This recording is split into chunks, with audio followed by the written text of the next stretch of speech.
પાર Tapi Narmada river link project પૂરેપૂરો કોંગ્રેસનો પ્રોપેગેન્ડા હતો, પોતાનું અસ્તિત્વ જાળવવા માટે હતું.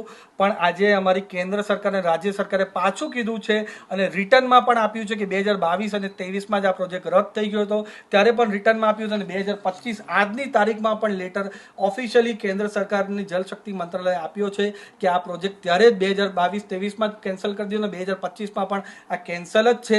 એ જાહેરનામું ઓફિશિયલી ડિક્લેર થઈ ગયું. એટલે આજે આ મુદ્દાનો અંત થઈ જાય છે. અને સાથે સાથે જે આ કોંગ્રેસના ધારાસભ્ય ડીપીઆર છે, ગૂગલ કરી લો, ડીપીઆર છે, એ ડીપીઆરમાં પણ તમે જુઓ, જે ડીપીઆર વેબસાઇટ પર અવેલેબલ છે એ 28મી એપ્રિલ 2017નો ડીપીઆર છે, કોઈ પણ નવો ડીપીઆર નથી. એટલે જુઠ્ઠાણોનો પર્દાફાશ થયો છે.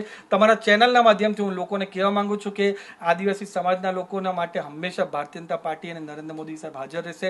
તમારો સર્વાંગી વિકાસ થાય એના માટે પૂરા ચિંતિત રહેશે. એની સાથે કોંગ્રેસના કોઈ પણ દુષ્પ્રચારમાં આવતા નહીં. અમે પાર તાપી નર્મદા રિવરલિંક પ્રોજેક્ટ કરવાના નથી. અને અમારા આદિવાસી સમાજના લોકોને લેખિતમાં જોતું હતું, એ લેખિતમાં પણ અમારી રાજ્ય સરકાર અને કેન્દ્ર સરકારે આપ્યું છે. જય આદિવાસી, જય જોહર, જય બિરસા મુંડા. નમસ્તે, જય જોહાર, જય આદિવાસી, લડેંગે જીતેંગે. અત્યારે અમને મીડિયાના મારફતે એવી માહિતી મળી છે કે કેબિનેટમાં એવી ચર્ચા થઈ છે કે પાર તાપી નર્મદા રિવરલિંક પ્રોજેક્ટ અમે પડતો મૂકવાના છે.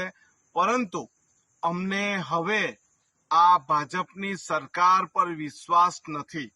આવતીકાલે કે 14મી ઓગસ્ટે અમારી જે રેલી છે એ યથાવત રહેશે.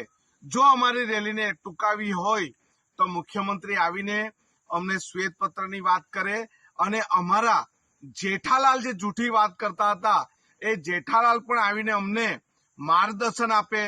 અમારા પૂર્વ મંત્રી નરેશ પટેલે બી એમ કીધું અમે ગેરમાર્ગે દોરીએ છીએ, તો એ આવીને અમને માર્ગ બતાવે ત્યારે અમારી રેલી, અમારું આંદોલન અટકશે.